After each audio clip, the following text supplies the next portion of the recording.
guys, andito kami ngayon sa Malaybalay Bukid. Papunta kami sa Lake Apo. Tingnan natin kung gaano kaganda doon. Tara, let's! Ayan, ayan na siya. Yung fog, makikita nyo, ayan na yung fog.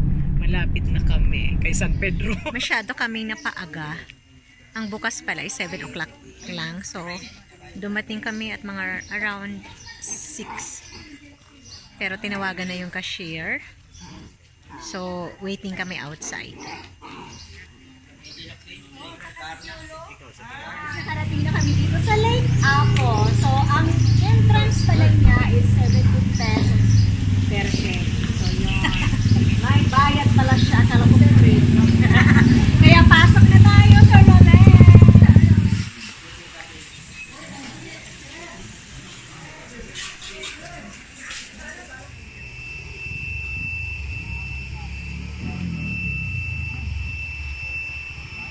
So guys, ito na po yung lake. Andito na kami sa loob, no? Nung lake? Saan pa ba? Tingnan mo yung likod. Ang sabi nila pag lake daw, ano yan? Mataghong yung malamig. So, pwede kang libuan.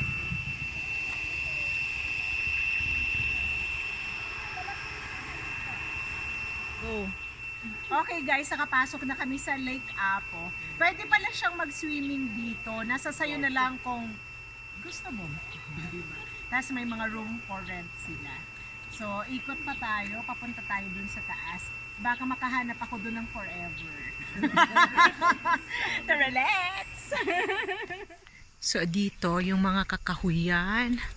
Ang dami. Sabihin mo, Ay, tabi. Sabihin mo, tabi apo. Tabi apo. Pwede mo na rin akong kunin. Okay na ako. Charot. So, hanggang dyan lang pala siya.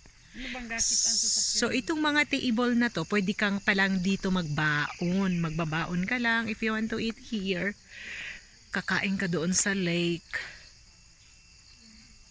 Yan ang aking magandang doktorang friend. Ayan siya. Walang forever. Walang forever ba? Gahanap pa naman ako ng forever dito, Doc.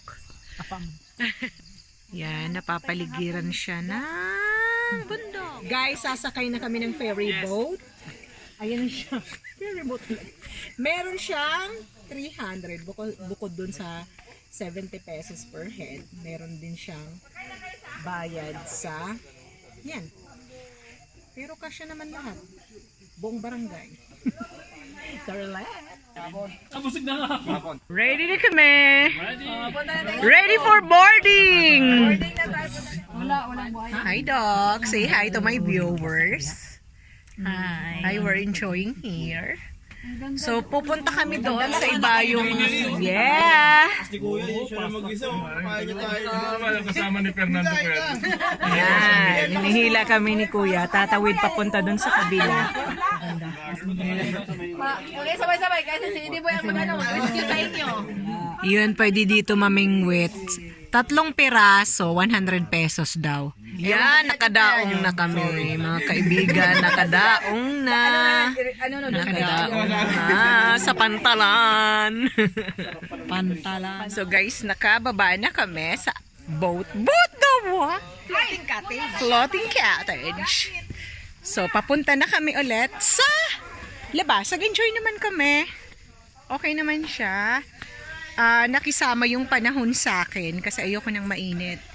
So, ayun, naglalakad na kami, pauwi na kami. Kasi maaga pa naman. Oo, maaga pa actually. Uulan. Oo. Maaga pa eh. Oo, diba? Nag-enjoy ba kayo mga sister? Yes. Oh, yun guys. Kibalabag kasi yun, mahaba yun. Mahaba! Nag-enjoy kami sa mahaba, be. Hindi sabi ni Doctora Bello, hindi daw Okay. okay yung mahaba. Yun. Kailangan Umaabot matres. Charot! Hindi daw. Mabuti yung mahaba. Dapat yung malaki daw. Kasi guys, tapos na kami maglagalag dito sa Apo, sa Lake Apo. So, enjoy naman kasi hindi gaanong mainit. Sumang-ayon yung panahon sa akin. So, enjoy much! Gora! Bye guys!